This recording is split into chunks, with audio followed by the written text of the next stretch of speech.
在那里，那就是9号桌。谢谢。没想到成之后的第2天，我就要被老妈逼着来相亲。老天爷啊，我才22岁，怎么可能这么早就往婚姻的坟墓里跳？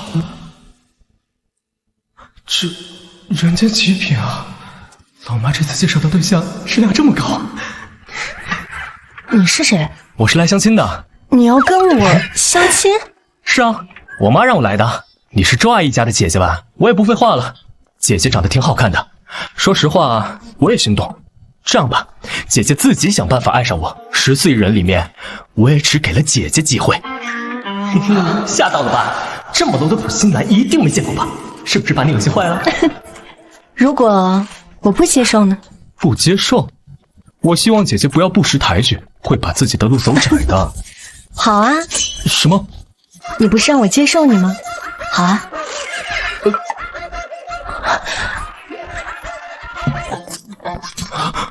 先生，不好意思啊，你走错桌了，你要找的9号桌在隔壁。啊！姐姐，看来我们是误会。误会什么了？那个，原来你不是我的相亲对象啊。谁说的？现在是了。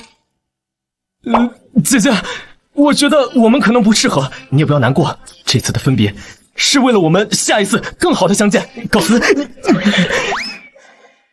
要不随便找个人应付一下，刚刚那小子长得还算凑合。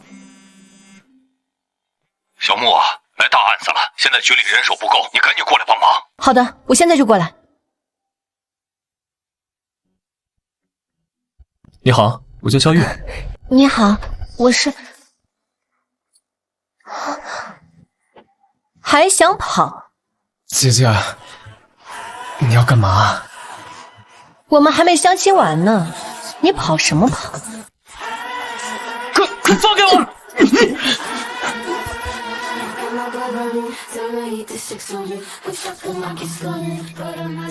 姐姐，你到底什么意思啊？还不知道你是干什么的？肖玉，男，22岁，警校刚毕业，被分配在了刑侦，明天去报道。新人，这么巧？什么这么巧？你帮我个忙，假装是我男朋友，应付一下我爸妈。假装的，吓死我了。那行，以后我用得到你的时候，你得陪我演一下；你用到我的时候，我也假装下你男朋友。平时我们各忙各的。没问题。对了，咱们这是去哪儿啊？命案现场。什么？哎，你看看，太惨了！哎，打人打成这样，脑袋都开过光了。哎，真是惨。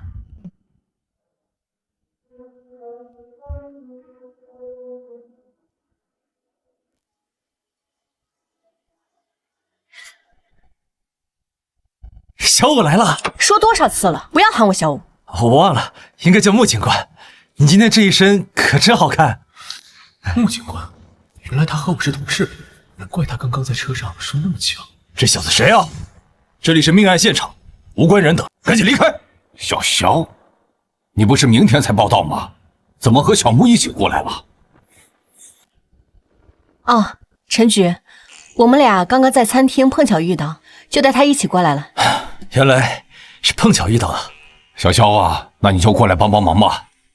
等下你少说话，站在旁边都学着点。是，全市5破案的时候，你还在娘胎里玩水呢。我来介绍，这位是老郭，1队的队长。郭队，抽烟。你难道不知道命案现场不能抽烟吗？他一个新人能懂什么？就是，一看就是个愣头青。没想到重活一世，又当了警察。看来老天爷是铁了心，要让我在这条路上发光发热呀。陈局，现在什么情况？初步推测，死亡时间不超过24个小时。根据现场勘查，被害人死因是被钝器击打后脑，导致颅骨碎裂。作案凶器没有找到，疑似大号扳手、撬棍、钢条。因为这是一家私人小工厂，这里是他们的临时库房，虽然有监控，但没有开。作案有极大嫌疑的都是他们工厂内部工人，但是根据不断的筛查，大部分人都没有作案时间。目前锁定的2个目标都是女性。唉，因为马上要过年了，上面对这个案子十分重视，限期2周破案。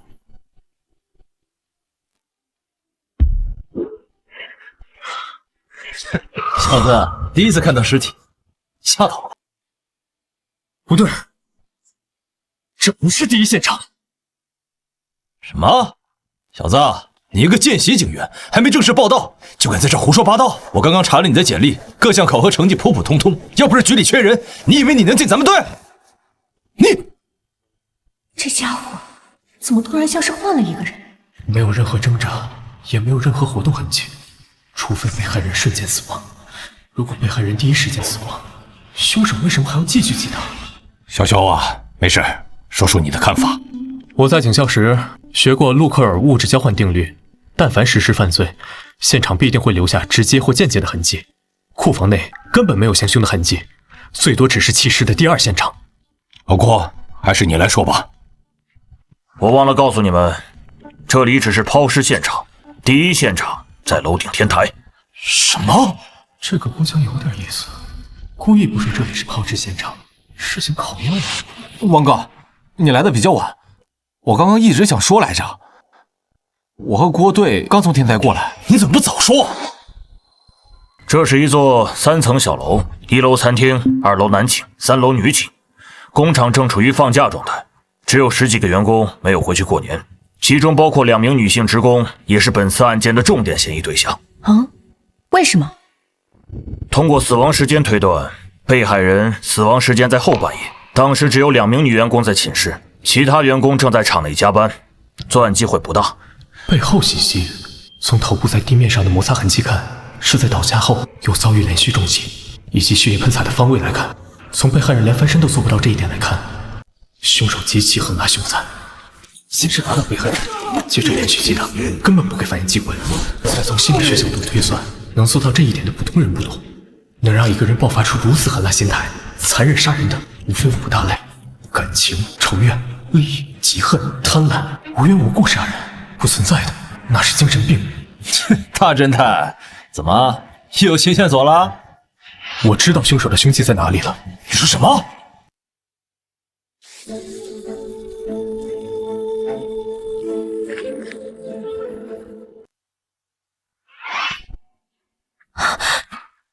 这是凶器？你别告诉我，凶手是用这玩意儿把被害者给砸死的。从目前的情况来看，它确实不太像传统意义上的凶器。真是浪费时间。不可能，难道是我找错了地方？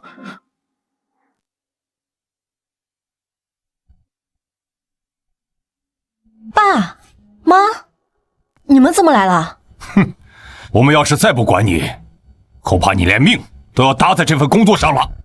爸，你说什么呢？小五啊，这工作太危险了，你看看这现场多瘆得慌啊！当初你上警校，我就坚决反对，这好不容易分配下来的文职，你说不干就不干了，现在竟然还学人家跑到现场来破案，今天不管你说什么，都必须跟我回家。小木的父亲是市里有名的企业家，家里很早就给他规划好了人生道路。可小木这孩子偏偏和其他人不一样，他从小便热爱刑侦，又能吃苦，在如今这浮躁的社会里太难得了。伯父、伯母，你们好。伯父、伯母，你是？我叫萧玉，是小五的男朋友。什么？男朋友？男朋友？难怪他们今天会一起过来。不行，不能坐以待毙，我得想办法把这小子赶走。小五，你谈男朋友了？这么大的事儿，怎么也不告诉我们？爸妈，我这不是还没来得及告诉你们吗？伯父伯母，你们放心，有我在，我会替你们二老照顾好小五的。你一个见习警员，拿什么保护我女儿？既然伯父不相信，那我们不妨来打个赌。赌什么？就赌这个库房凶杀案。如果我能在24小时之内将这个案子破了，你们就得同意小五继续做现在的工作。好，我穆天成说话算话，那我就给你1天的时间。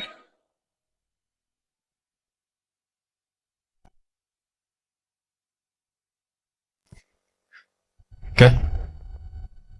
刚刚多谢你了。客气什么？之前咱们不是说好了，等我需要用到你的时候，你也得配合我演一出戏。可是你太冲动了，这个案子不简单，还有很多线索没有整理出来，想要在24小时之内破了，几乎是不可能的。算了，事到临头，只能躲一躲了。对了，我不喝饮料，你去门口的便利店帮我带一份咖啡。干什么？你不打算睡觉了？不把这个案子破了，我怎么可能睡得着？别看了，你去睡吧，这个案子交给我。你从凶手行凶、伏击凶器、击碎被害人头部的力度来看，一般女性很难做到。假如不是2个女员工杀人，又会是谁呢？凶手是如何把死去的被害人运到库房的？假设被害人当时在宿舍，有人来找他，他才去的天台。能自由进出宿舍的人，一定是工厂内部人。但是厂内的车间是有监控的，案发时监控录像显示，期间只有几名员工离开过，但时间绝对不超过半小时。潜回宿舍找到被害人，带被害人去天台杀人运尸，半小时绝对不够。难道是门卫？通过对门卫的手机调查，他当时在玩游戏，网络 IP 地址就是宿舍的 WiFi， 这一点错不了。不是门卫，也不是那2个女员工，更不是厂里加班的人，那会是谁呢？难道还有其他人被我漏掉了？你发现什么了？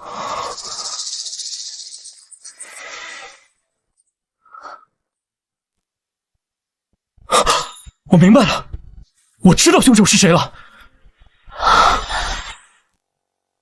小雨，你发什么神经？你知不知道现在几点了？就是啊，我才刚上床躺下就被你喊过来了。小肖，是不是有什么线索？你们想过没有，如果我是凶手，我会用什么方式威胁一个人跟我出门去天台？又是什么让我想要杀掉他？你是凶手？你在说什么胡话？杀人总归需要理由，能让我如此愤怒，想要杀掉另一个人，对方肯定是侵犯到我自身的某种利益。以被害人的身份，金钱应该不可能，所以只能是情感纠纷。最常见的，伴侣被绿，引发凶杀。你是说凶手被绿了？小月，所说的都只不过是你的推断，你有什么证据？别急，我是来杀人的。你说什么？我在杀人前一定会提前做好周密的计划，那么我肯定提前准备好了凶器。上次我之所以没有找到凶器，那是因为我被凶手摆放的水缸误导了。这是凶手的凶器。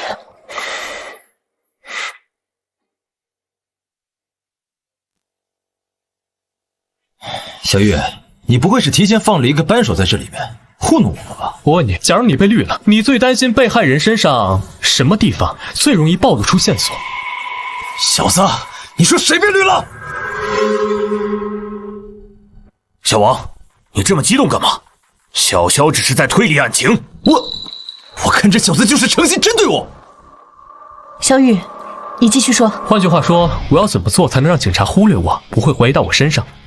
话语、身份、手机、穿着、家人，不，都不是，这些我都能控制，除了情感。你到底想说什么？其实我最开始已经猜到了，却被我忽略了。凶手能算计所有，唯独不能算计一个人的情感。也就是说，被害人的确把你绿了，对吗？你是说被害人有第2部手机？不错，之所以怀疑他有第2部手机，是因为那个女人应该跟工厂内部某个人有关系。被害人不想被人发现他和该女子的一切，我怀疑这个女人应该比较有钱，只要找到这个女人，我们就能找到凶手。切，说了半天，你不还是不知道凶手是谁？不，我已经知道凶手是谁了。我在等一个电话，电话一到，立刻实施抓捕。什么电话？查到了，被害人母亲名下有2个手机号，注册过2个微信，其中一个微信账号平日大多与亲友聊天用，但另外一个微信号上面只有2个好友，其中一个好友微信还经常会给被害人母亲汇钱，疑似被害人的隐秘账号。朱德西西呢？注册人是王哥，我算是看出来了，这小子就是昨晚一时冲动和人打了赌，但自己又没本事破案，所以拉着我们一起陪他受罪呢。我不等了，马上都下午了，我没时间陪你在这耗着。你等着吧，我回到局里一定如实向上面汇报，让你吃不了兜着走。木星武啊，木星武，你到底在干什么？竟然会选择相信一个刚来警局的新人？我有证据，可以实施抓捕了。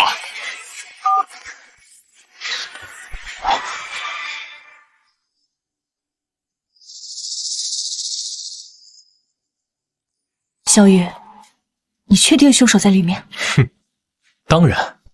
小子，要是里面的人不是凶手，你就完了。这不会是那玩意儿吧？让开！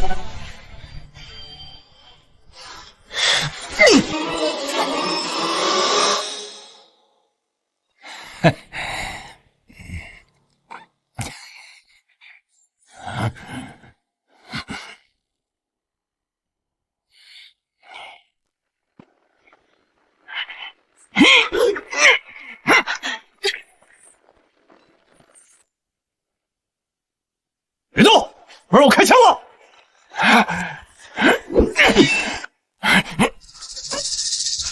站住！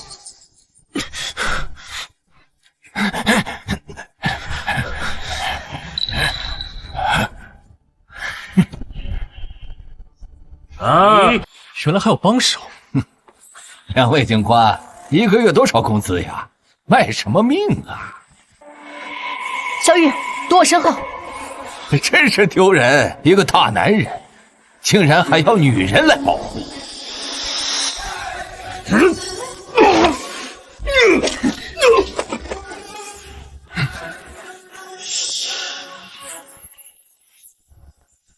小心！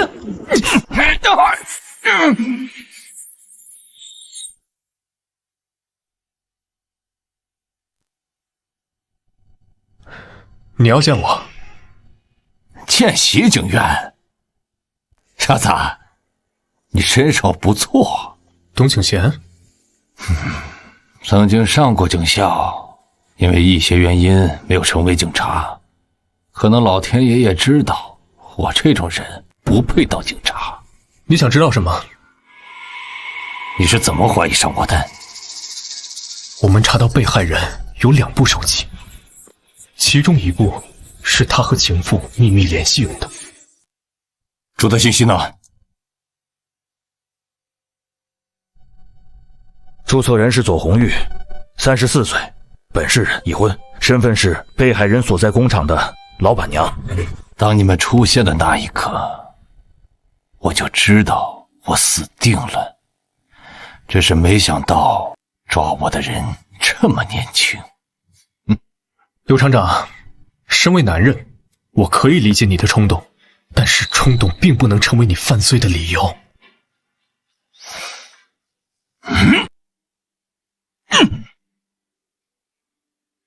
我认罪，我全都交代。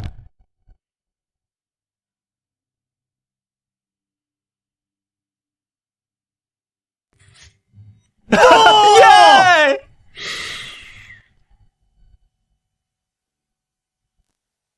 我听郭队说了，这个案子你表现不错，最多1个星期你就能转正。狗屎运吧！还有那天多谢你了，要不是你及时挡下那一刀，我这会儿可能还在医院。你要是真想谢我，那就帮我一个忙。什么忙？这周末去我家一趟，我爸妈要见你。对了，我忘了和你说，我爸妈也说要见你。啊！真是太巧了，没想到我们还是校友。可不是嘛，如今2个孩子也被分配在了同一个单位，以后工作上也能互相照应着。这缘分就像老天爷特意安排好的一样。我看呐，咱们也别光顾着感慨了。既然孩子们感情好，咱们做父母的也满意，不如就挑个好日子，把他们的婚事给定下来。老肖说的对，早点把婚事办了，咱们2家人也能更亲近。好啊，天成，你倒是说句话呀，人家老肖2口子都表态了。我没意见，小小这孩子年轻有冲劲儿，像我年轻的时候。姐，你倒是说句话呀！好啊，那就结婚吧。啥？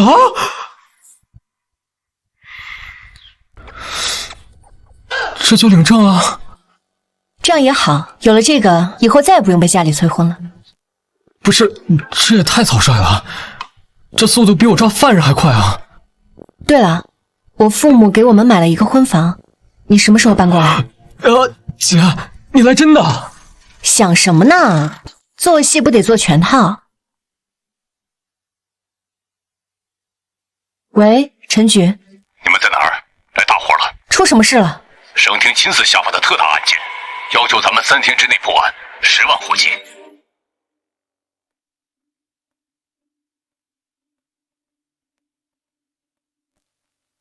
你们可算来了，先看卷宗吧。这么多啊！死者是一对小夫妻和一个婴儿，一家3口，死得太惨了。一家3口的皮被完整剥下，还被钉在了墙壁上，画成了一幅画。因此，这个案件的代号是“血肉之画”。真是个变态。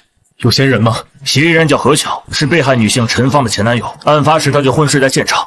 被害男性，也就是陈芳的老公冯军，生前是嫌疑人的好友。不错，通过现场指纹、DNA、凶器、短信以及作案动机，查出了一套完整的证据链，坐实了嫌疑人的身份。但是因为案件太大，加上嫌疑人极力否认犯下的罪行，所以上面替我们申请了一套测谎仪，要求我们3天之内给出结论。这还用省什么？这案子明显就是仇杀呀！嫌疑人和陈芳有过感情纠葛，又和冯军是好友。虽然不是被绿，但这种心爱的女人和自己的好兄弟好上了的剧情，有几个男的受得了？监控呢？监控看了没有？不是小子，你以为你是谁啊？上个案子算你运气好，你还真把自己当神探了？监控看过了，除了嫌疑人外，没有拍到其他人。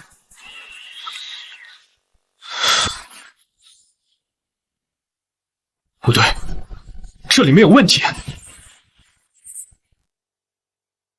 有什么问题？被害人一家遇害的时间段是在夜晚，只有嫌疑人一个出现在监控之中，不是他，难道是鬼杀的？小雨，你可要想清楚了，有些话不能乱说。是时间，时间不对劲。时间18日晚10点39分，嫌疑人离开家门；11点0分抵达被害人家中。嫌疑人被抓捕时是20日早上8点35分左右，总时间为33小时56分，不到34小时。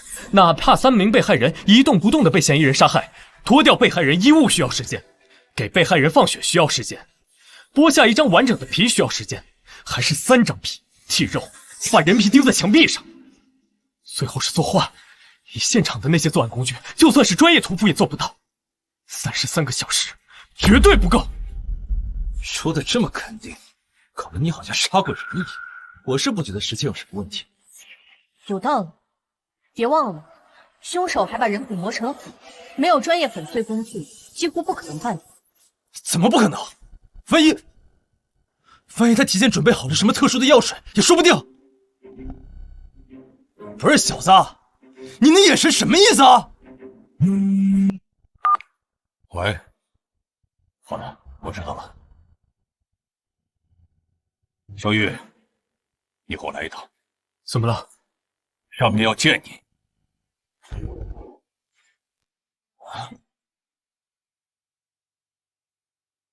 见到上级时，不需要我教你怎么做吧？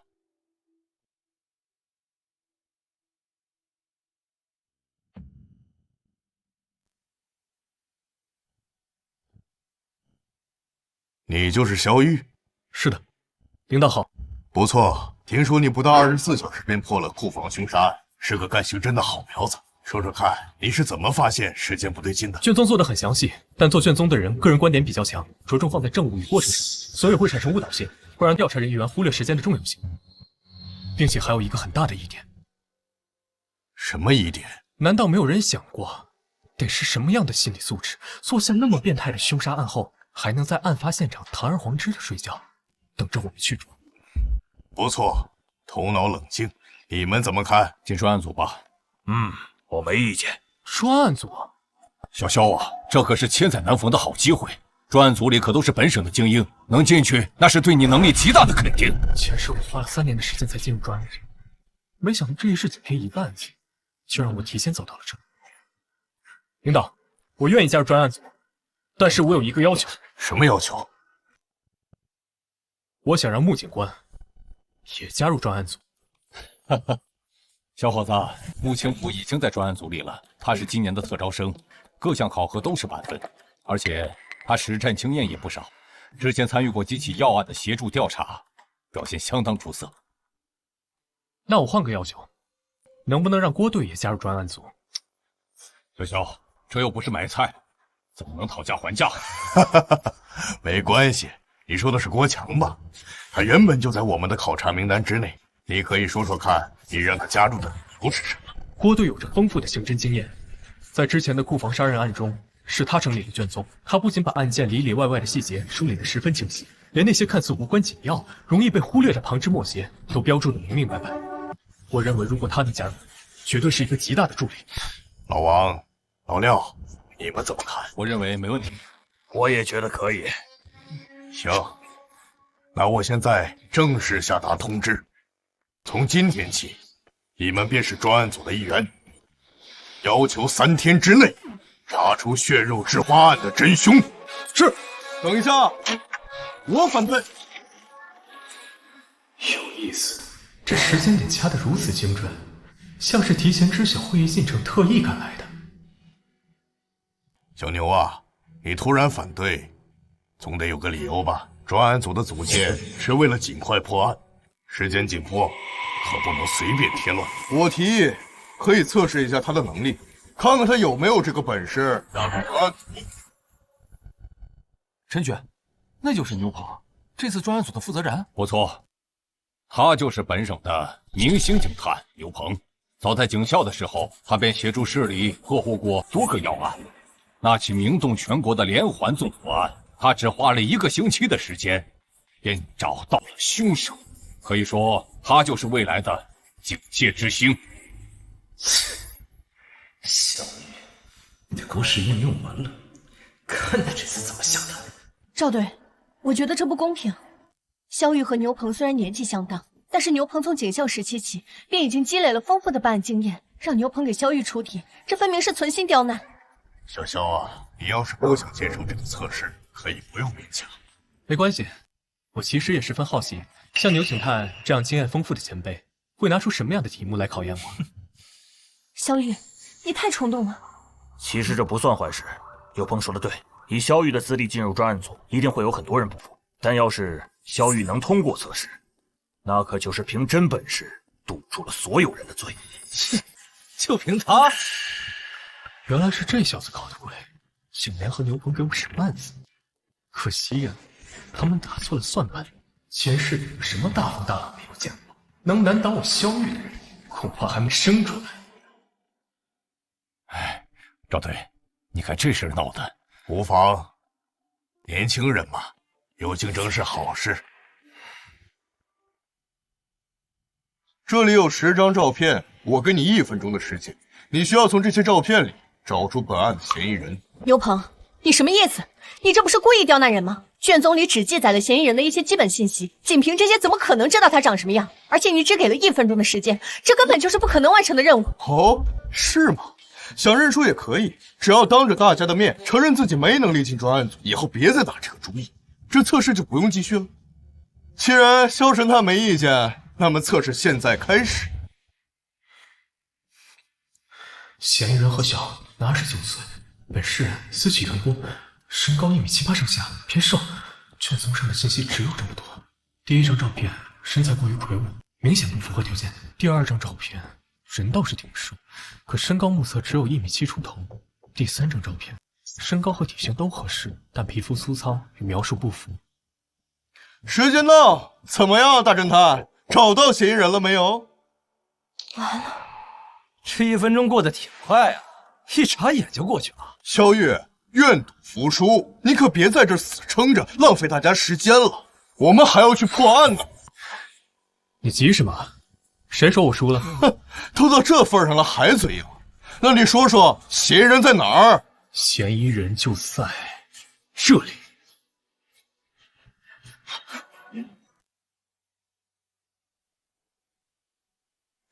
小玉，你开什么玩笑？你找不出来就算了，竟然还敢指牛警官！嫌疑人就在他上衣的口袋里。你是怎么知道的？啊？什么？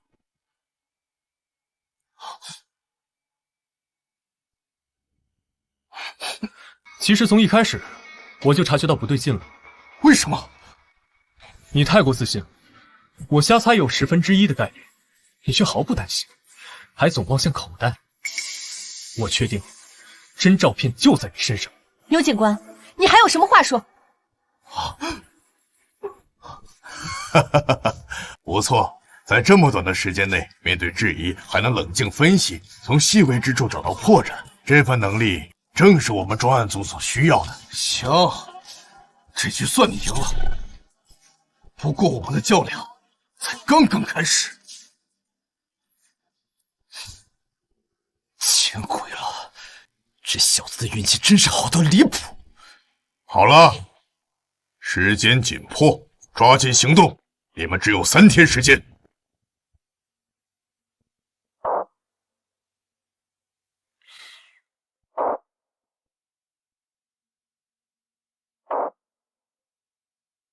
现场在6楼，因为没有电梯，需要徒步上去。好快的身手！郭队，这人是什么来头啊？他叫田武，外号老五。小的时候在少林习过武，后来当了特种兵，因为在部队里表现突出，上面研究后就把他调来专案组，给咱们助力来了。我们走吧。好。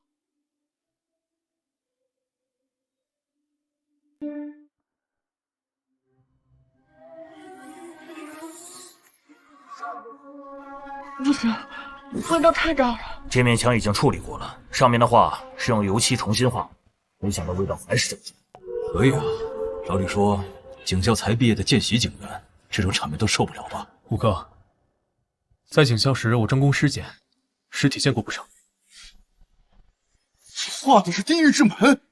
地狱之门在西方文化里，象征着生与死的界限，是罪恶灵魂堕入无尽痛苦的入口。不可能，除了被害人一家3口和嫌疑人，我肯定有第5人进入。可是现场竟然找不到一点第5人进入的痕迹，这科学吗？科学，那可太……你是不是在想，如果何晓不是真凶，那么真凶是怎么进来的？你有线索了？我没有线索，因为我压根就不觉得有什么第5人。何晓就是一个智商极高且心理素质极好的变态。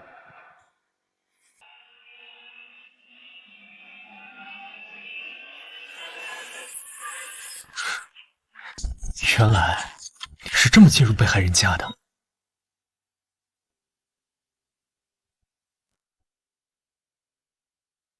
有发现？这地方寻常人还真注意不到，差点让他蒙过去了。劳烦把工具箱给我。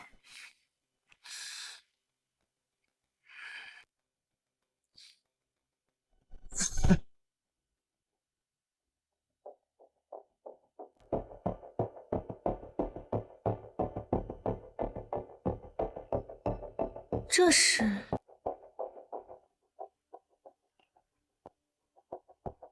你在耍我？这就是你找到的线索？我明白了，凶手是通过这个小洞进入的现场。还是五哥聪明，我来解释一下。凶手先是利用手钻在这上面钻个小孔，再利用一根钢丝将门打开。这个凶手最高明的点在于，居然把自己钻开的那个小洞用同样颜色的塑胶条堵上，不留下任何痕迹。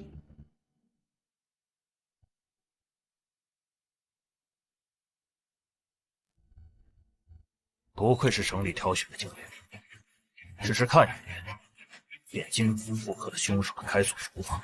刘警官，不错呀，我发现你有当罪犯的天赋。少说这些没用的，你也不过是运气好罢了。我承认，现场确实有第5人存在的可能性，但现在还缺少更多的证据。仅凭这么一个小洞，远远不够。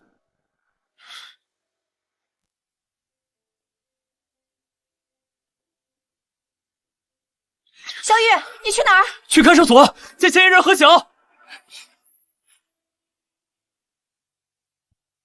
警官，我是冤枉的。我知道。你说你知道，那你们为什么不放了我？何晓，你别激动，我们现在还处于调查阶段。虽然你声称自己冤枉，但目前案件存在诸多疑点，我们需要进一步深入调查来核实情况。你们想问什么？问吧。这起案件的被害人一共3人，男被害人是你过去的好兄弟，女被害人是你的前女友。去被害人家里前，你是接到前女友给你发来的短信，短信内容是：何晓，你不是想知道我为什么会跟了大军，现在过来找我？我告诉你，没错吧？对。而后你离开家，去到被害人的家。当你到了被害人的家里，刚刚到，你的姐出现在醒来后，警方已经到场了。是的，就是这样，警官，你们一定要相信我。一个正常人怎么可能昏睡33个小时？迷药，或是其他药？奇怪的是，血液化验也没有在嫌疑人身上找到使用药物的痕迹。如果真有一名凶手对嫌疑人做了什么，他又是通过何种手段，或者说是嫌疑人自身通过对嫌疑人和过去病历史的调查，嫌疑人的身体很健康，若是有一段时间精神上出现过问题，但很快被治愈。我认为目前破案的关键在于找到凶手行凶的凶器，把人体骨骼磨碎成粉末，一般的工具可做不到。现在太晚了，明天吧。明天我们再去现场看看。行了，都到那儿休息吧。明天我们继续。小刘，把何晓带走。是。那个，姐，我先撤了，明天见。不准走，和我去婚房。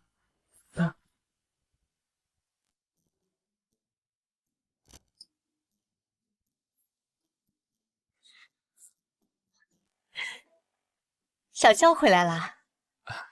阿姨好。累坏了吧？陈管家，快去把我下午炖的汤拿出来。是。妈，我也忙了一天，你怎么不关心关心我啊？有，也给你炖了，我们一人一份。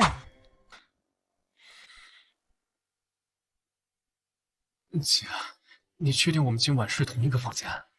我也不怕告诉你，门外现在至少安排了5个保镖，你要是出得去，大可以试试。难道我的第一次就要交代在这里了？想什么呢？等下我睡床，你睡地上。怎么突然这么热？不对，你妈炖的汤有问题。千算万算，没算到我妈居然在2份汤里都下了药。那怎么办？门外有人守着，我们根本出不去。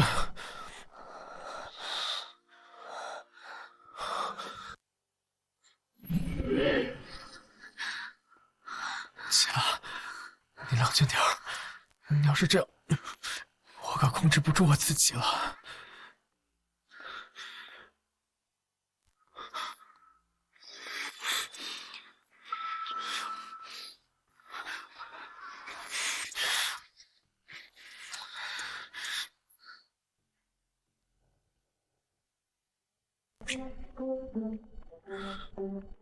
小肖，你的黑眼圈怎么这么重？昨天没休息好？没事儿。我和你们说，以后可千万不能乱喝汤，不然的话容易肾亏。好了，别说了，人都齐了，咱们去现场吧。这两人什么情况？等一下，不急，我想先查一下监控。有什么发现？暂时没有。等一下，暂停！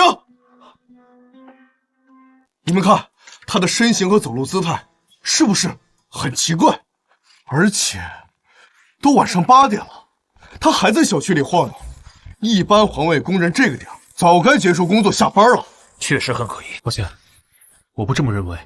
这个工人的年纪至少在50岁以上，我认为他不具备在短时间内悄无声息完成如此复杂犯罪行为的能力。萧玉，你这就是嫉妒，这么快就锁定了嫌疑人，怕我抢了你的功劳吧？牛警官，我只是就事论事，你要是真觉得他有问题，你就去查他好了。行，那咱们就打个赌，要是我查出来这个环卫工人就是凶手，你就得脱去这身衣服。没问题。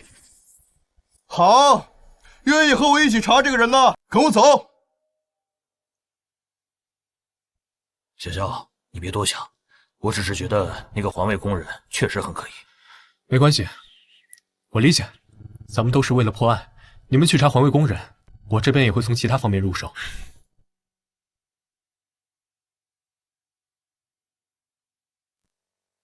没想到你竟然愿意相信我。你少自作多情了。我不是相信你啊，我是看你一个人怪可怜的，所以留下来帮帮你。好吧，不管如何，谢谢你愿意留下来。那个，我们接下来去哪？再去一次现场。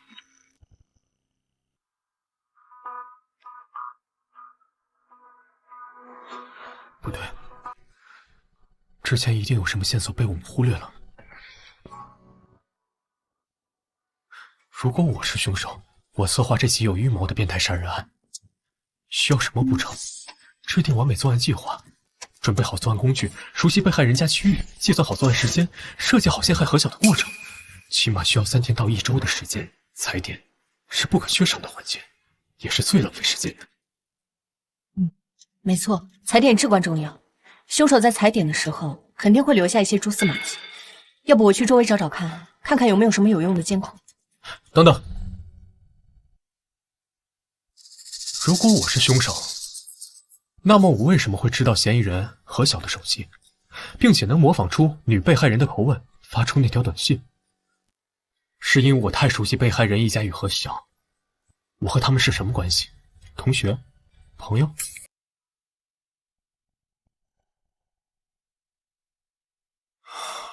不对，这种线索太明显，我不可能留下如此明显的线索。那么，我为什么会发出这样一条短信？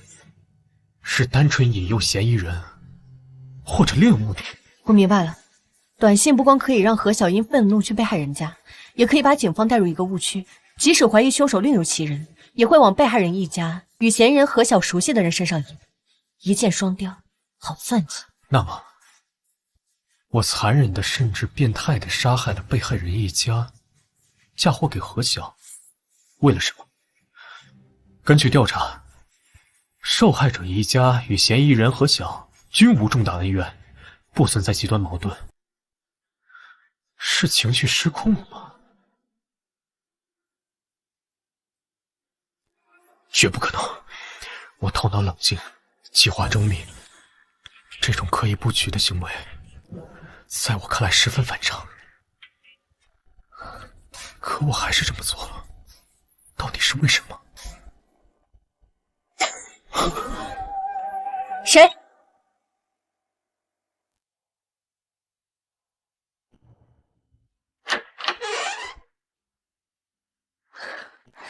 原来是你这个小家伙。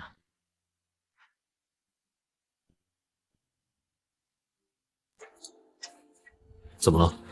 是一只猫。猫？怎么样？有线索了吗？这条路走不通。既然走不通，那就从作案工具开始：杀人工具、剥皮工具、碎骨工具、烘干工具、粉工具。虽然被害人家里的工具的确可以做到，但在33个小时内却无法完成，所以还有其他工具。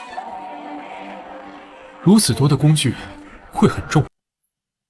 当我杀人毁尸作画后，势必精疲力尽，又怎么可能带走如此多的工具？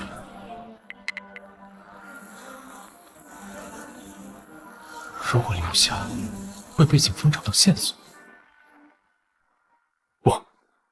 我不用带走他们，只需要把他们藏在警方不会注意、不会发现、轻易不会想到的地方就好。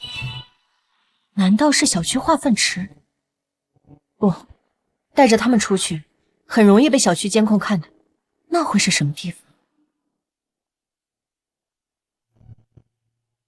猫喜欢攀爬，在黑暗中行动自如，常常出没于一些隐秘的角落。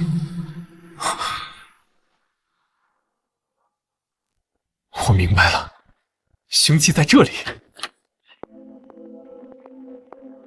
这地板有问题。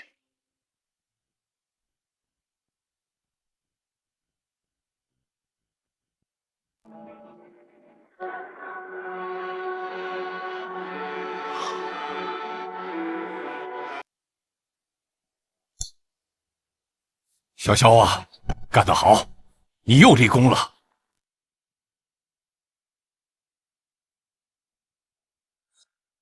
陈局，验出来了，上面除了嫌疑人何晓的指纹之外，还有几枚指纹，属于小区的环卫工人张和发。怎么可能？喂，好，我知道了。牛棚那边传来消息，说他们已经抓到了嫌疑人张和发。警官，你们抓错人了哟！我啥子坏事都没干，咋可就把我抓来了吗？张和发，你别装蒜了，我们掌握的证据可不少。现在老实交代，还能争取个宽大处理。啥子证据嘛？我真的是冤枉的，你们莫要乱冤枉好人啊！这东西是你的，他好端端的怎么会跑到命案现场去了？这说不定是有人陷害我。我前几天确实把这东西弄丢了，可能是哪个捡到，故意拿到那个地方去想整我呀。18日晚上，你明明已经下班了，你还鬼鬼祟祟在被害人的小区附近转悠，监控都拍得清清楚楚，这你又作何解释？我就是路过那儿，想去看看朋友。朋友？哪个朋友？叫什么名字？住在哪栋楼哪个单元？我们马上就可以去核实。张和发，我提醒你一句，你现在是一件特大灭门案的嫌疑人，一旦罪名坐实，那是会判死刑的。算了，我说实话，我确实是去偷电缆的。什么？偷电缆？那点事前我手头紧得很，我欠了一屁股烂账，那些催债的天天电话打个不停，脑壳都给我吵麻了，我实在没办法了，就听别人说那个小区附近有电缆，心想偷点卖钱，先把眼前这关过了再说。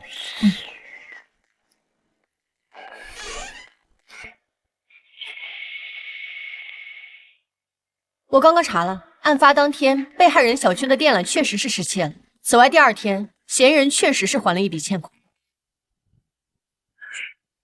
线索又断了。可恶！凶手到底是谁？难不成真的有一个我们看不见的凶手存在？不，这世上不存在什么看不见的凶手，每一起案件背后都必然有合理的逻辑和线索，只是我们还没有完全挖掘出来。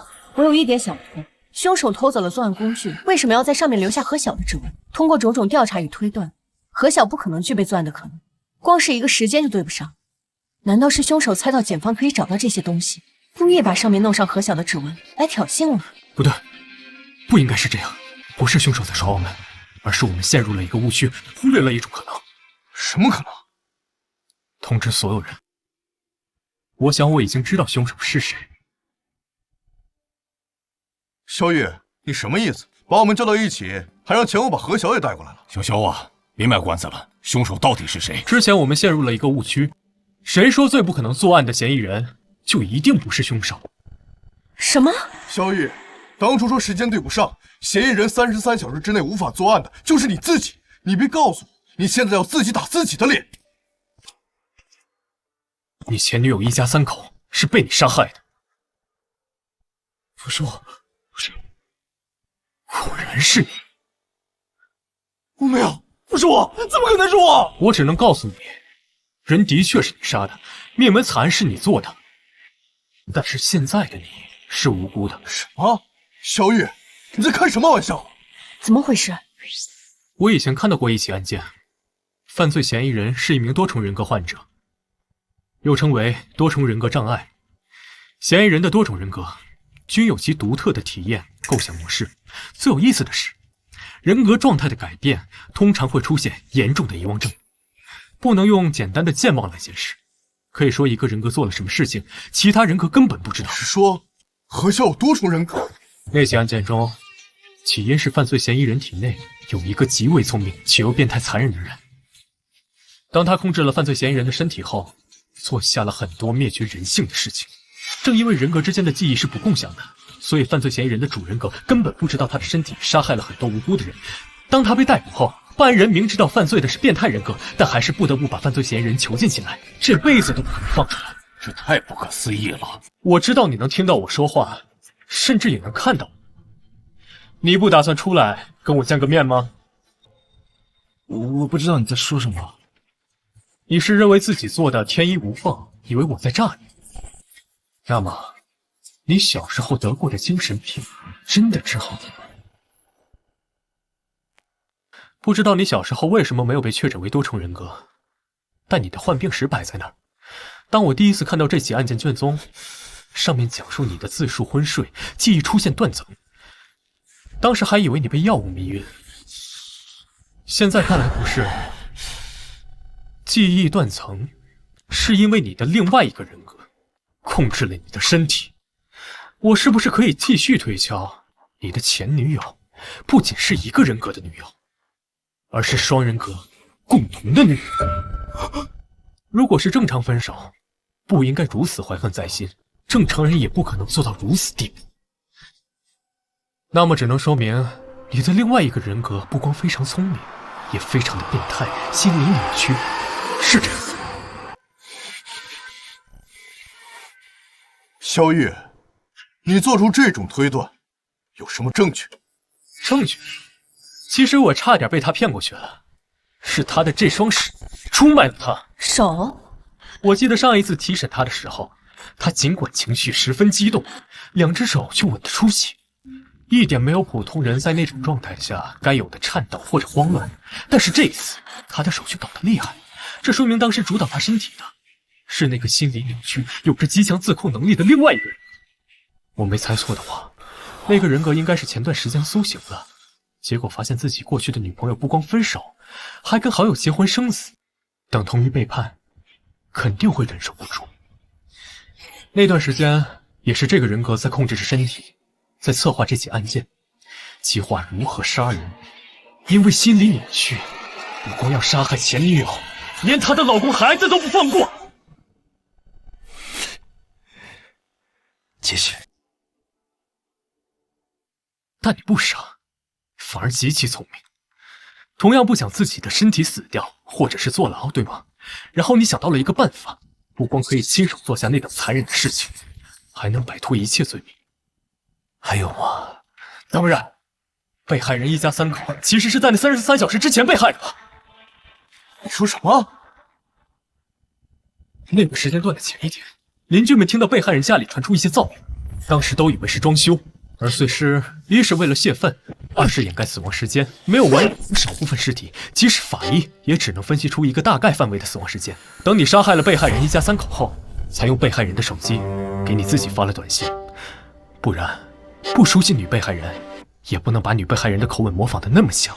既然是这样，发完短信，清理现场痕迹，把身体的控制权交还给原来的人格。等主人格苏醒看到那条短信，前往被害人家。到达后，你又占据身体，让他的记忆出现断层，是你故意的，对吗？这么说来，33个小时是他计算好的。不错，不仅如此，想来报警电话都是你自己打的吧？你做了这么多，为的是让警方起疑，让主人格终成无辜者。测谎器测不出，是因为主人格真的不知情，不得不承认，好算计。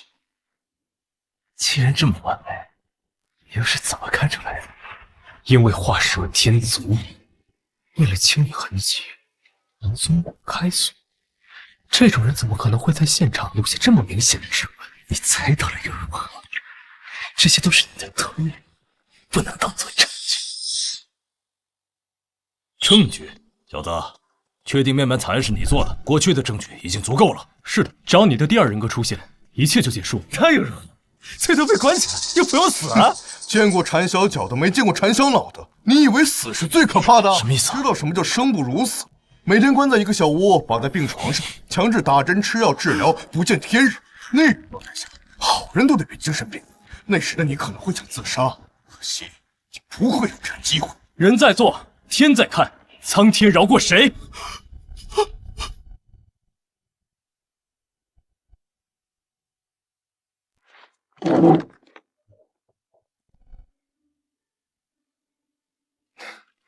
领导好。小肖啊，干得不错，批文下来了，你快看看吧。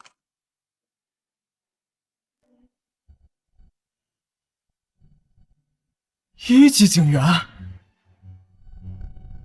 晋升速度也太快了，仅仅一个案子便连升3级。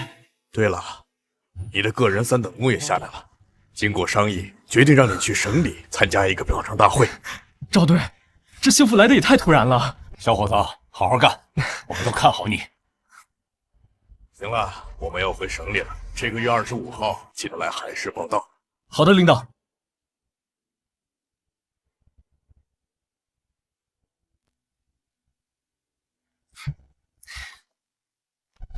小雨，我和贤武要回省里了，这次的灭门案算你赢了。不过我可没有那么容易认输，下次有机会，我肯定会扳回一城。行，等着你。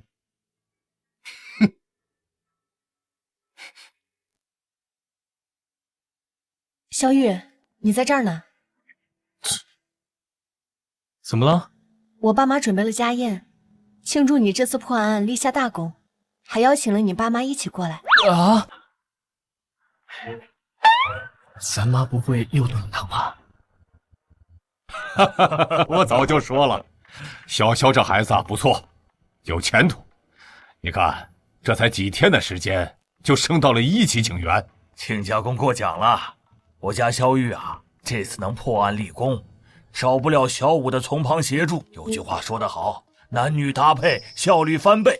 老萧说的对，小武这孩子，我是越看越喜欢。我就说这婚结对了。小萧啊，别愣着，来喝点汤。妈，这汤我可不敢喝了。上次喝了您的汤，我和小武一晚上都没睡好。这孩子，那个，上次那个可能是那汤太补了，你身体一下子适应不了。这次我特意调整了配方，肯定不会出现那种情况了。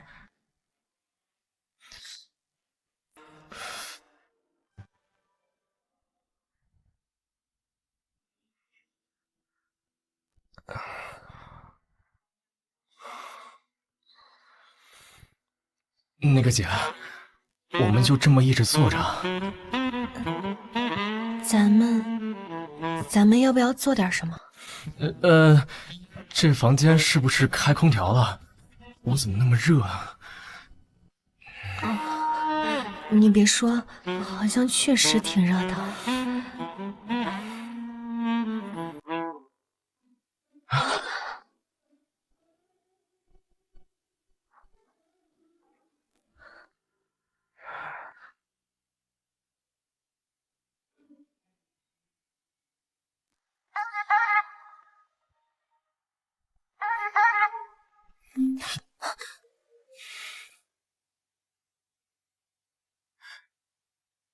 喂，谁啊？你不知道现在几点了？是我。陈局，怎么了？这么晚打电话是出什么事儿了吗？城北那边发生了一起盗尸案，已经1个月了，案件毫无进展，上面很生气，想让你接手看看。好，我马上过来。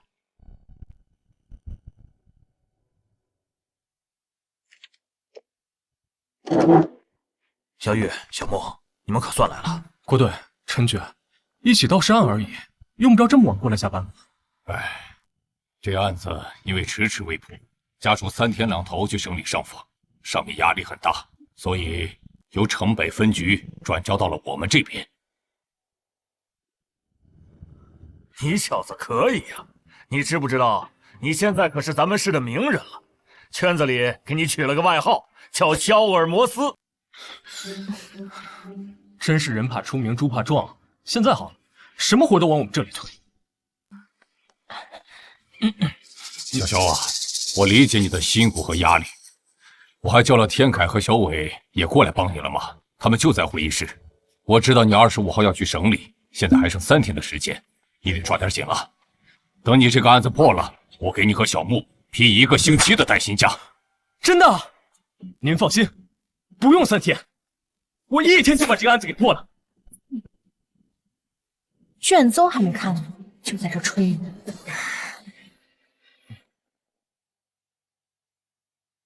王哥，这卷宗是你整理的？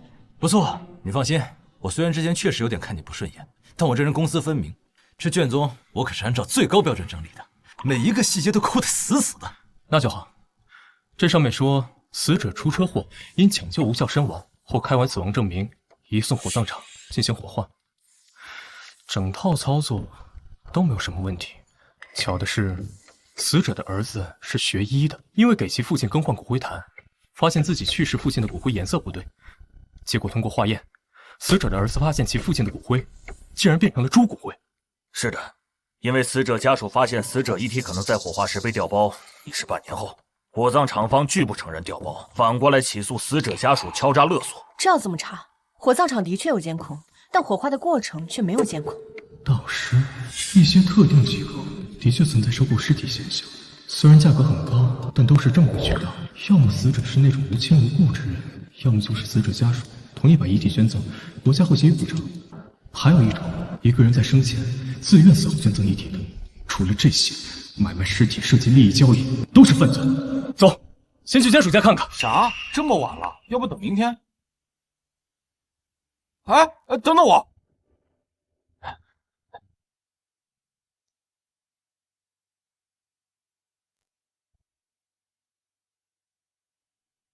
谁呀？你好，警察。进来吧。请坐吧。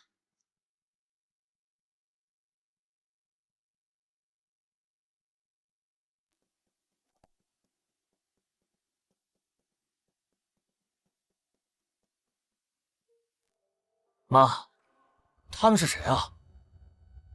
警察。你们还来干什么？关于你父亲遗体的案子，我们有点问题，要再和你们了解一些情况。该说的我都说了，该问的你们也都问了，这么久也没有破案，现在又整来，还有什么好说的？小张，警官，这案子还有希望吗？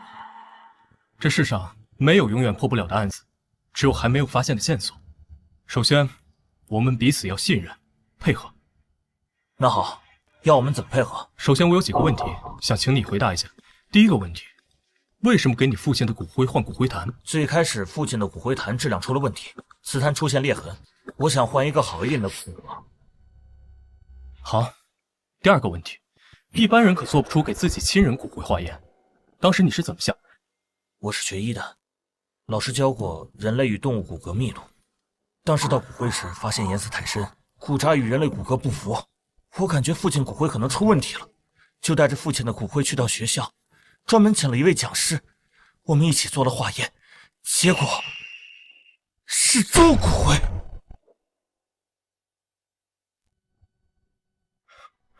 行，我就这两个问题，时候不早了，你们早点休息吧。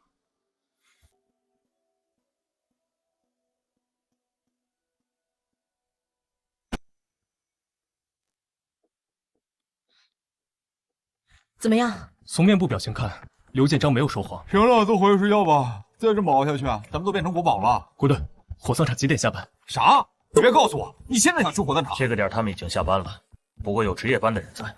行，我们现在出发，去火葬场。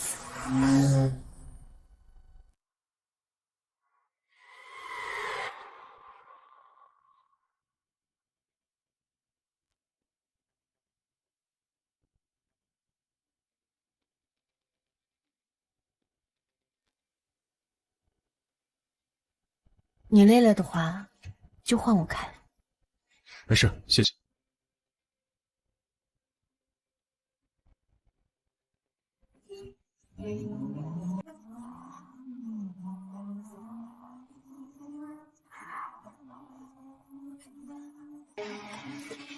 当年死者遗体曾经疑问，只是从今天释放之前，全程都有家属陪同。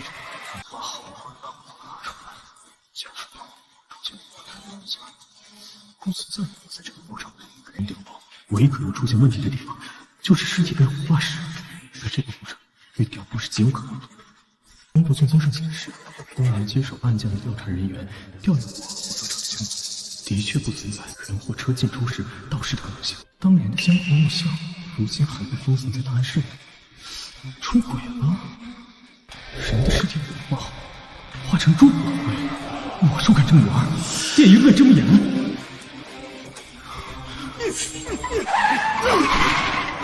小月，怎么砍伤的？我住手！警察！小子，吓唬谁呀？就你还警察？怎么回事？为什么殴打他人？怎么，警察了不起啊？哟，小子，古惑仔看多了吧？敢对警察，要双手抱头蹲下！你妈！警察打人了！快看啊！警察打人了！那人有问题，身上一定犯事。站住！你们了，赶紧讲！这里交给你们，我去追他。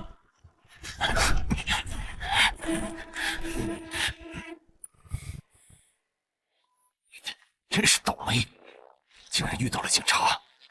你以为躲进这里就能逃得了吗？哼！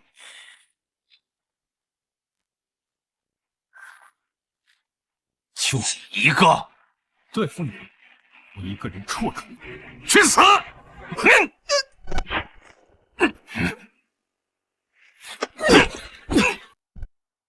这是。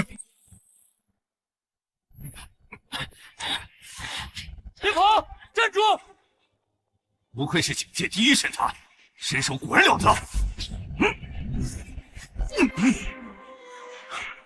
少废话，你被捕了。为什么叫双面大盗啊？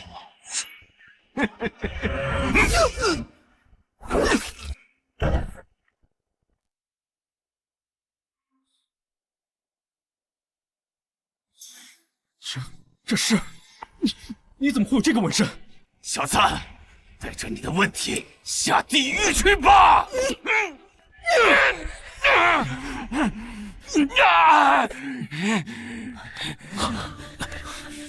小雨，你受伤了？没事。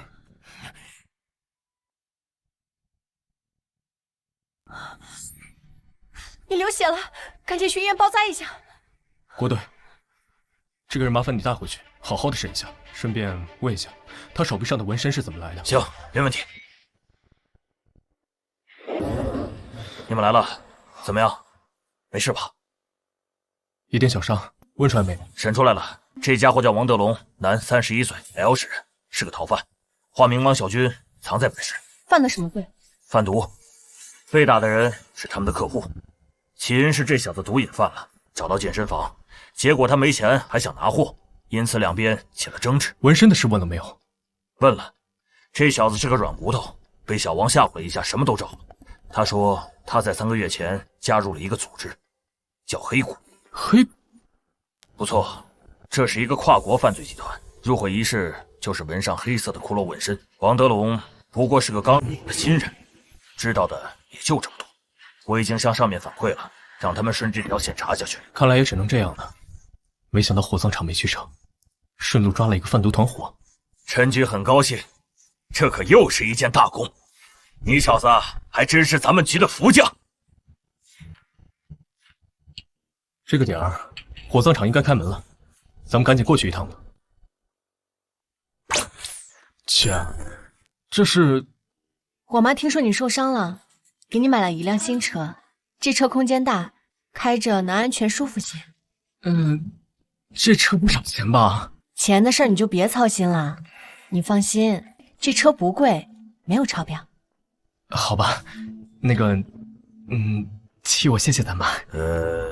你俩该不会是已经领证了吧？算了，我耳朵不好，刚刚什么都没听见。这么久的事，我真的一点都不记得了。你确定不记得了？警官，我发誓，真的不记得了。不过，我们火葬场已经对那些诬告者提起诉讼，他们摆明就是想要敲诈。你说何建正告你了？他问你要多少钱？那个具体的数目我忘了，得去查一下。那行，我们可以去查看一下内部吗？比如炼尸房这些地方。应该是不行的，我们火葬场有规定，外人……我们不是来跟你们讲规矩、讲道理的，我们是警察，请配合调查。即使你们是警察，也要讲道理吧？什么道理？是你的道理大，还是国家的法律大？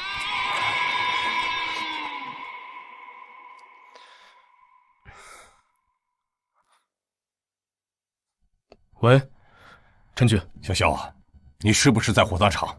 对啊，怎么了？刚刚我接到上面的电话，似乎有人不想让我们继续查下去。不过你别怕，我已经和赵队反映了，他说出了事他来扛，你大胆的查。明白。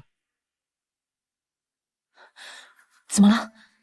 吴经理，看来我小瞧了你。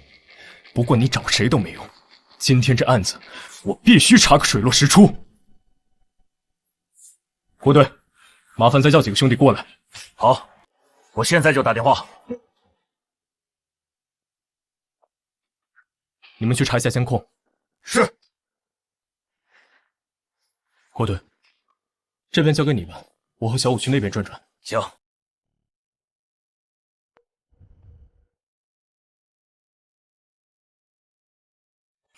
吴经理，你先别走，我还有几个问题需要你配合回答一下。好的。不好意思，普通的火化炉最近维修，领导决定最近这段时间都会使用绿色火化炉。会不会很贵啊？放心，不用加钱的，是按照普通的火化计费。同志，请问普通火化炉坏了多久了？是早上坏的。监控有问题。我们查到这个月火葬场每天出车的次数达到了40次以上，远超正常水平。奇怪，不仅出车次数过多，而且还只进不出。难道是干私活？不对，火葬场给遗体火化都是按照流程来，警方有备案，任何流程缺一不可，不可能存在做私活的可能性，这是犯法。除非是全员犯罪。小雨，局里刚刚传回消息，这个吴经理的账户很干净，没查出什么问题。他全部的存款一共9万。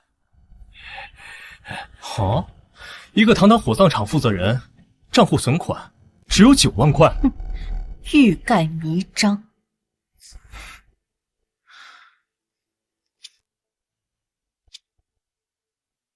吴经理，这个焚化炉是早上坏的，这么巧？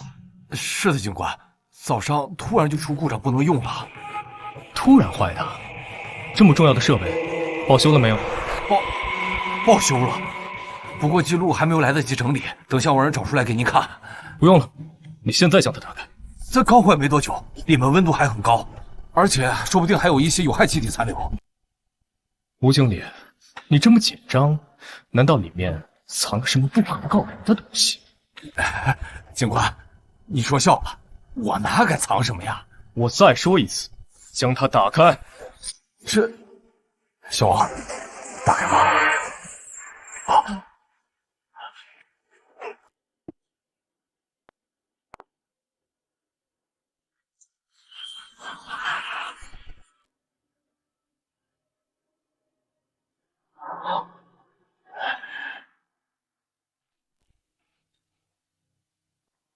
怎么可能？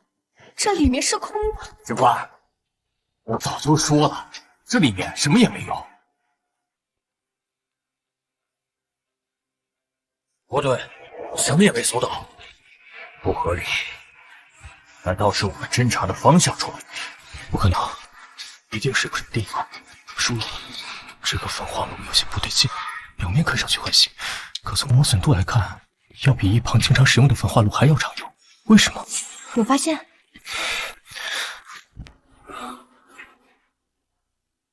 这小子胆子也太大了！不对，这里面有机关，下面有一个冷藏室。什么？什么？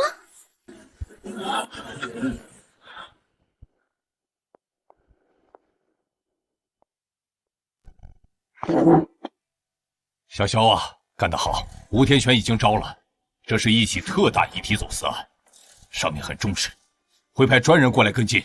我们在冷藏室一共找到了21具尸体，这真是丧心病狂。这吴天全只是这个犯罪团伙中的一个小角色，背后肯定还有种人在操控一切。你猜的不错，据吴天全招供，他的上峰是王虎，这人是个走私犯，被通缉了3年，一直没有落网。重点是，你看看他手臂上的纹身，黑骨，又是这个犯罪组织，这么巧，最近遇到的2起案件都和这个组织有关。行了，小玉，这个案子会转交到省里，后面的事就别管了。你明天不是要去省里吗？刚好我给你放几天假，你趁着这段时间和小木2个人好好的玩玩。陈一局，你说什么呢？那个，我可什么都没说啊。行了，你们2个就别瞒着了，局里可都盼着喝你们的喜酒呢。没什么事的话，那我们先撤了。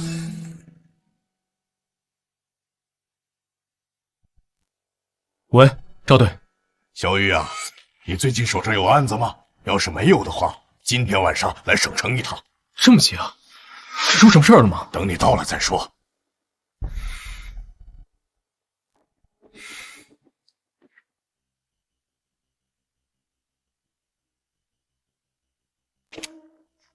赵队，你们来了，出什么事了？你们看一眼这个监控吧。这是特大 C 级案件。特大案件分为 A、B、C、D、E 5个等级。像你之前破获的血肉之化算1级案件，那件尸体走私案涉及上千个尸体，勉强可算是 D 级案件。特大 C 级这种案件，听说地方已经没有权利插手，都是特殊部门来处理。想当初，我只有在警校的课本上才能见到这种级别的案子。不错，这也是我叫你们来的原因。根据监控显示，白衣女子先是诡异一笑，随后用匕首划向自己的脸。案发时，报案人听到一些奇怪的声音，跑过去查看，发现一名白衣女子形如夜鬼，拿着刀划着脸。报案人吓了几个小时后才报案。等警方抵达时，死者早就断气了。第2起案件发生在2022年，出事地点是一个健身房，也是自残。赵队，你别告诉我，这5起案件死亡原因一样，但是却发生在5个不同的城市，而且还是1年1起。你猜对了，5起案件，死者被发现时的死亡场景一起比一起严重，初步判定疑似他杀。因为一个人不可能对自己自残到那种地步，相关部门立刻展开了调查，结果毫无头绪。这案子太诡异了，如果真的是他杀的话，凶手简直不像是人类，更像是某种超自然力量在作祟。赵队，有没有什么可用的线索？我们在5名死者的体内发现了药物残留，具体是什么药物还没有分析出来。不过咱们内部一位权威的法医专家很确定地说，没有哪种药物可以完全控制一个人，毁坏一个人的痛苦神经，让一个人自残到如此程度。是的，这里面有2点无法解决。第一，如何麻木人体全身痛觉神经，还能让人保持正常行动状态？第二，用什么办法控制一个人，让其对自身做出极端自残行为，直至失去生命体征？上面让我找人协助调查，我第一时间就想到了你。行了，今天太晚了，你们2个先回去休息吧。别说了，明天我带你们去见一个人。好，那明天见。对了，你们2个难道……那个赵队，不错，赵队，我们领证了。啊，这么快？不错不错，男才女貌，我早就看出来你们俩有苗头。什么时候办喜酒？别忘了通知我。没问题，到时候领导可得包一个大红包。行，红包肯定少不了。不过这案子也得抓紧，我这身上的压力太大了，你小子得帮我分担点儿。这是自然。那我们就先走了，你也早点休息。谁啊？是我。怎么了？怎么还不睡觉？我睡不着，今晚我能不能和你一起睡？小雨，你刚刚为什么要在赵队面前那么说？说什么？我们本来不就是领证了吗？我不是说这个。算了，今晚我睡哪儿？要不咱们集结？别动歪心思，我会报警的。这还用说啊？我可是正人君子。还正人君子？你知不知道上次你的样子就像是一个流氓？那还不是你妈炖的汤害的。小雨，这个案子太诡异了，不知道为什么我心里有点害怕。别瞎想了，咱们可都是坚定的唯物主义者，这案子的背后一定还有什么我们没有掌握的线索。可能是我想多了。小雨，有你在我身边，我心里踏实多了。姐，那个，我突然想起来，上次我们没做完的事，要不要继续？什么事啊？我听不懂你在说什么。就是那个，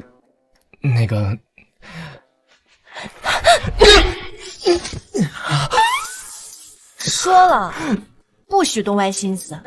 今晚你就睡地板，别想再上床。啊！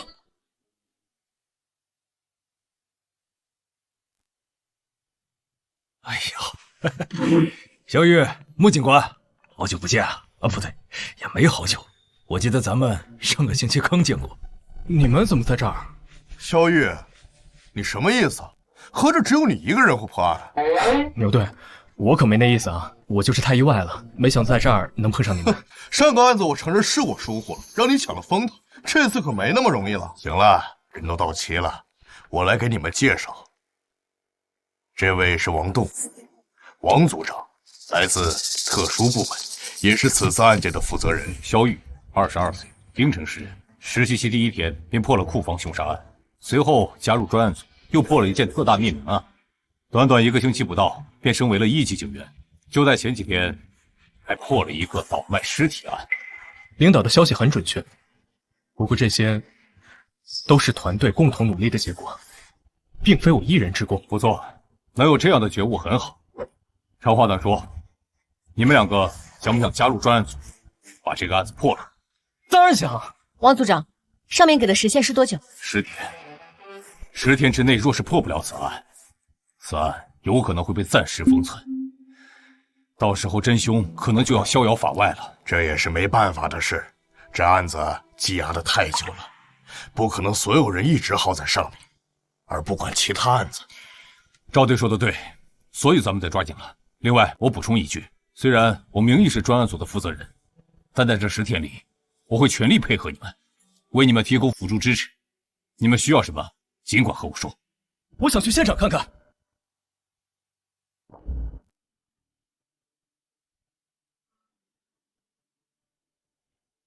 这是当时的现场。想要让一个人自裁，无非是几种方式：催眠、药物或者致幻。催眠虽然可行，但被催眠者如遇到刺激、疼痛会自然醒转，而药物大多使其全身行动力失去运转，中毒会使其昏迷，也不太可。至于致幻，如何控制一个人的幻想，让处于幻觉中的人伤害自己，这简直是天方夜谭。难道是团伙作案？那目的呢？在不接触死者的情况下，又是如何让其服下药物？小雨，你怎么想？难道是故意的？5个视频刚好都在监控前。是的，太美了，天底下不可能有这么巧的事。王组长，能不能带我们去看一下被害人的尸体？没问题。死者陈明喜，男，34岁，K 市人，死前吞食自己肠道，全身有多处自残深痕。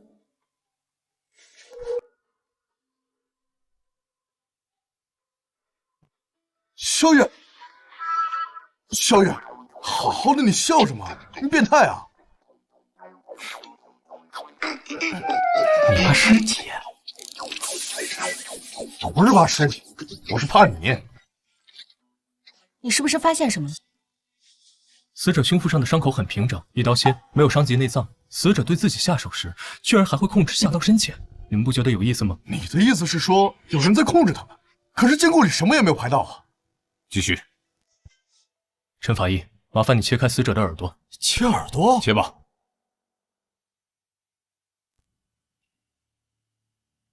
是，来呀，进！我们之前竟然错过了如此重要的线索。王组长，我希望你们可以立刻派人去命案现场附近，搜索范围大概是20米内。好，我现在立刻调人。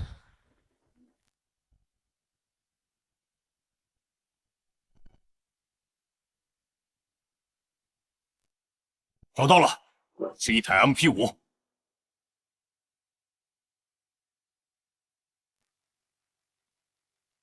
不是手机。蓝牙耳机的接受范围一般不会超过20米。这是在命案现场大概6米远的一个排水沟里找到的。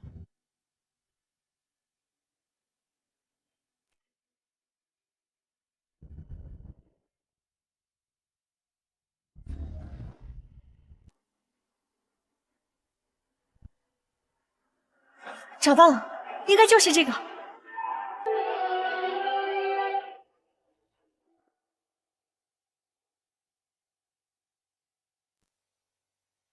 没了，就这？怎么可能？死者一边满脸舒爽的伤害自己，一边听着舒缓的纯音乐。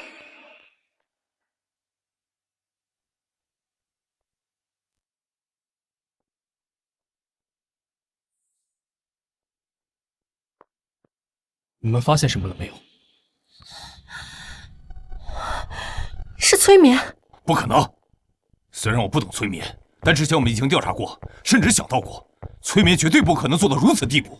不错，第一，催眠首先要通过尊重、倾听和共情的手段，与被催眠者建立起信任和合作的关系。第二，痛苦会让被催眠者清醒。第三，催眠不能违反被催眠者的心理。死者生前的人际关系调查过没有？查过，并没有发现任何的可疑人员。药物吗？也不对，在不接触死者的前提下，不可能把药投喂到死者的口中。等等，投喂？难道？喂，你说什么？你确定？出事了！2个小时前，在冰城又出现了一名疑似自残者。什么？不是说这个案子1年1次的吗？还好发现的及时，人已经被控制住。不过，对方的状态很不对劲。走，赶紧去看看。安定药剂对他没有用，再这样我完全救治不了。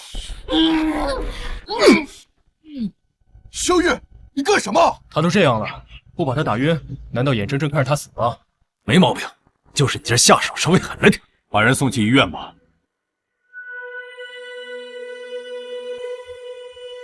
人暂时无法问审，咱们先看一眼监控。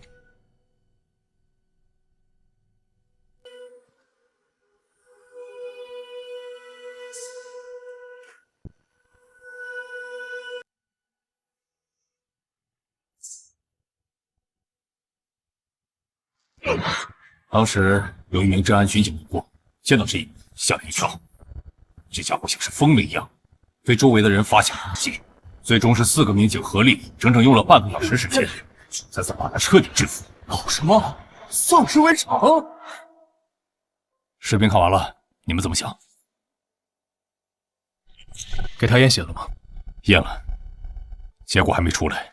我估计就算验了也没用，这家伙的体内是一种新药，没有什么参考价值。现在只能等了，等他的意识清醒，这个案子才能继续查下去。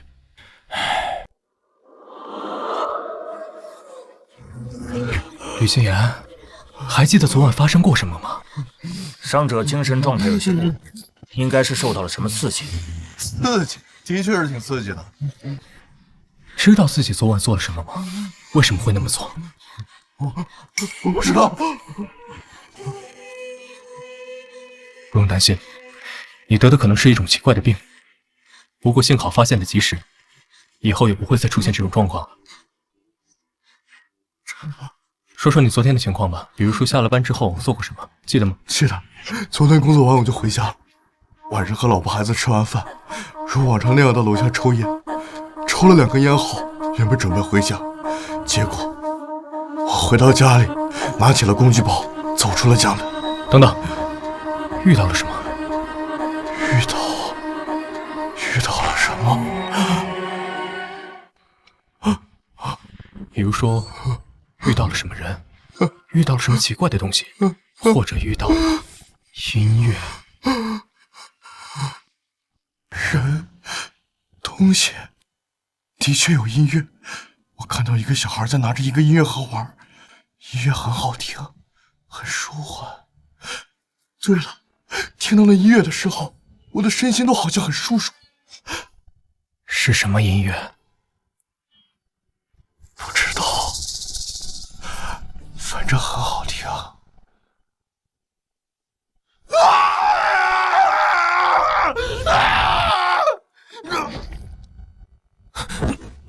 果然是催眠。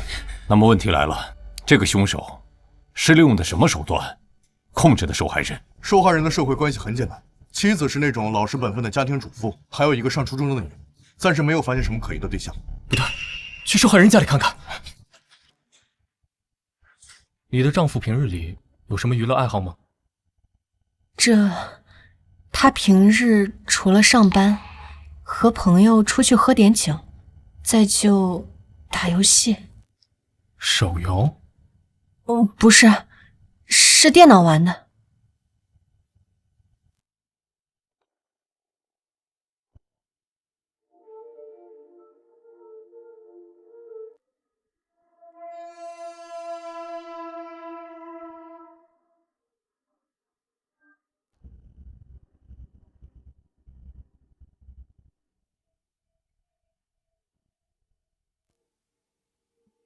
这是吕金言的手机，之前调查过，里面很干净。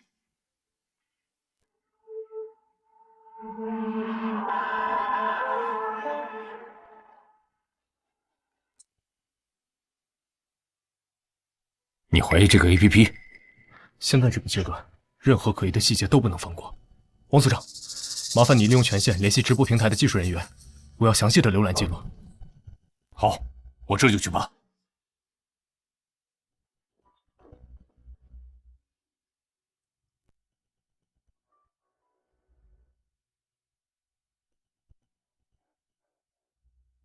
记录显示，于金言最近半年时间进入该直播间的次数多达100余次，除最开始的几次，几乎是每一次直播间开播他都会出现，但每一次退出观看的时候都会删除记录。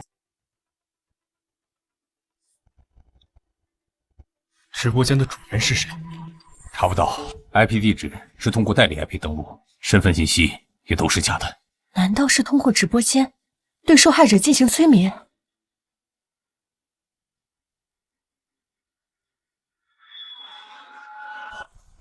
可恶，线索断了！不，线索说什么？去找那个拿音乐盒的小孩。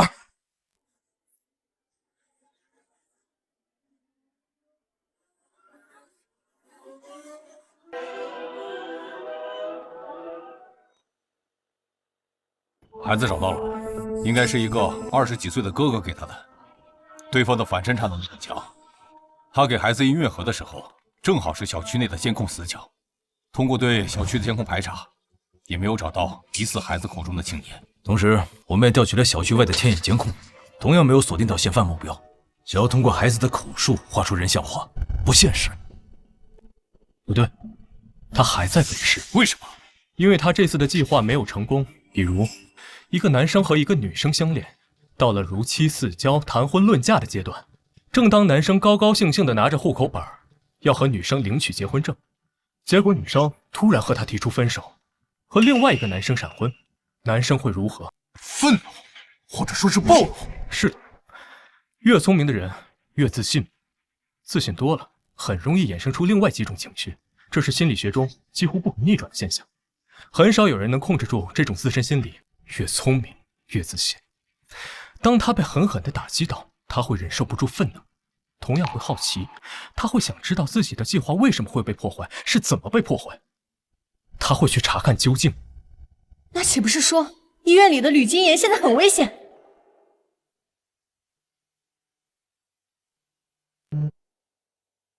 喂，你说什么？吕金言又自残了，现在在抢救。走，快去医院。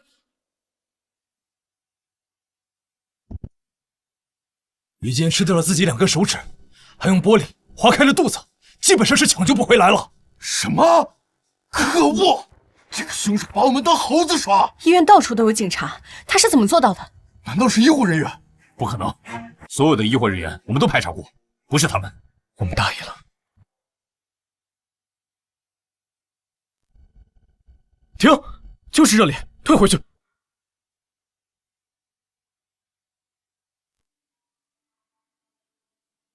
这什么也没有啊！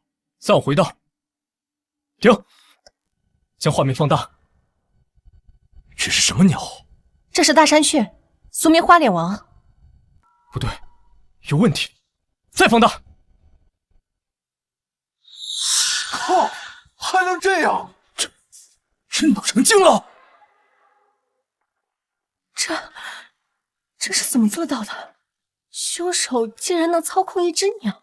赶紧抓人吧，希望他没跑远。今天不抓到他，我前文的名字倒过来写。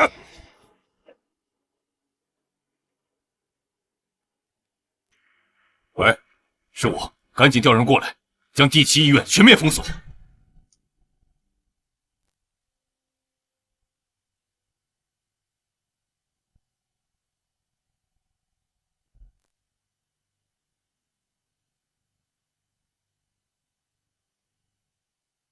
喂，组长，都搜了一遍，没有发现嫌疑人。不可能的，我们行动很快，他应该来不及跑。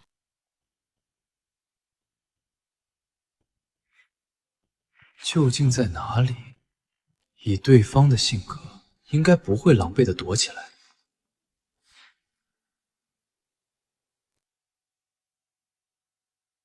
哼。嗨，美女，你好。你在和我说话？我好像不认识你吧？你在看什么？天上的那只鸟是你养的？哼，什么鸟？莫名其妙。身高虽然不对，但可以改变。是增高鞋。1.8米变成1.7米，去掉10公分增高。你原来的身高是1.7米。再来说身材，男人的衣服本就来比女人宽大，所以突然换装会显得差距很大，对吗？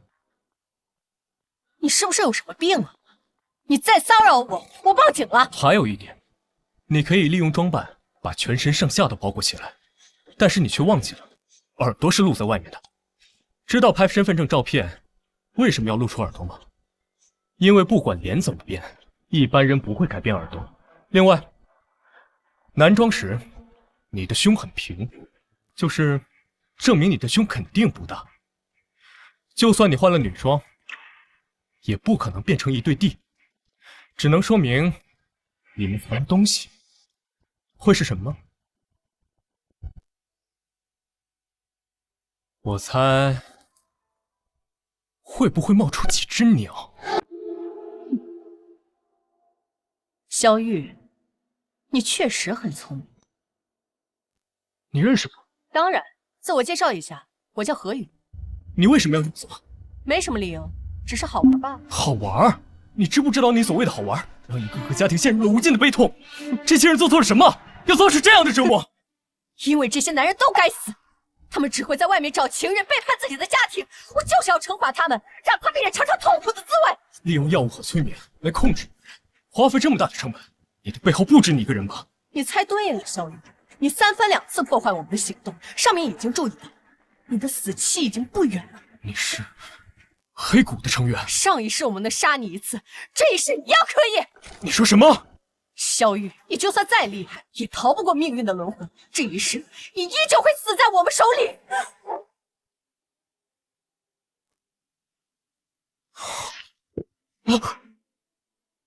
背后的人是谁？你们为什么要这么做？快说！别晃了，他服毒了，快送去医院！没用了，他已经死了。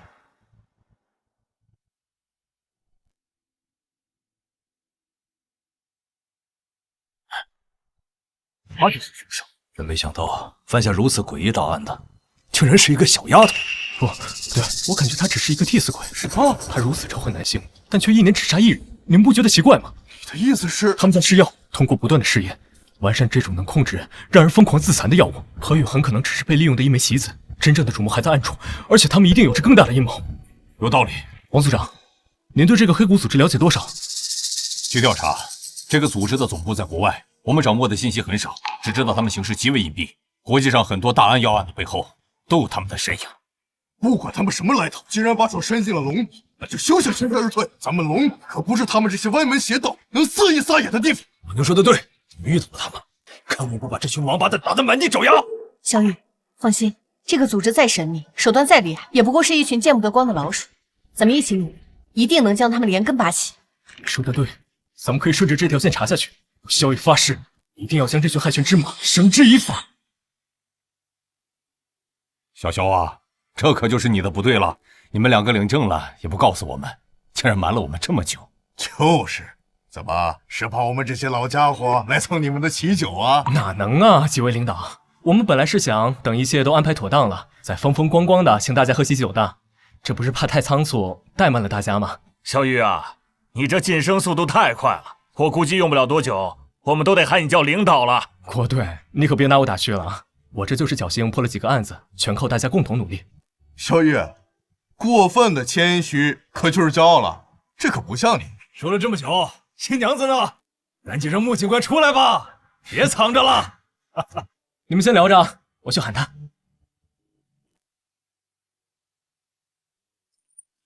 小五，你好了没有？都等着你呢。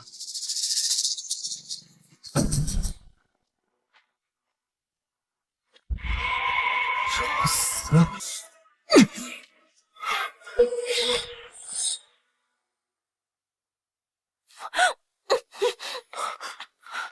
你是什么人？小五呢？赶紧把他交出来！小玉，你难道不好奇我们为什么会知道你的秘密？不管你们有什么目的，我最后警告你一次，交出小五！看来你真的很在乎他。看到你面前的枪没有？将它捡起来。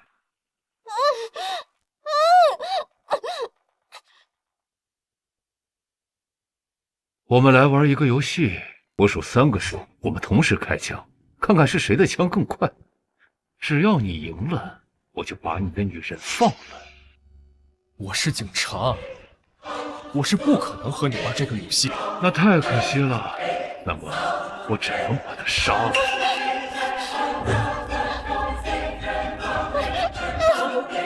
住手！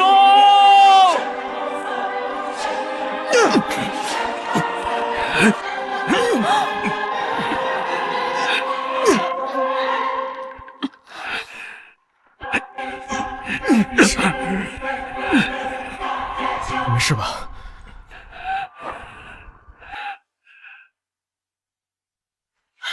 吴经理，不对，吴经理已经被关押起来了，他不是吴经理。吴天全是我的哥哥，是他的双胞胎弟弟吴天辰。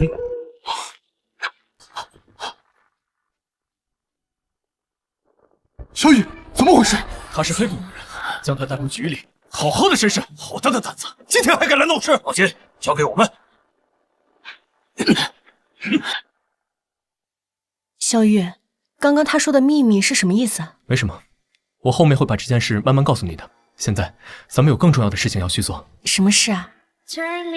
当然是去结婚。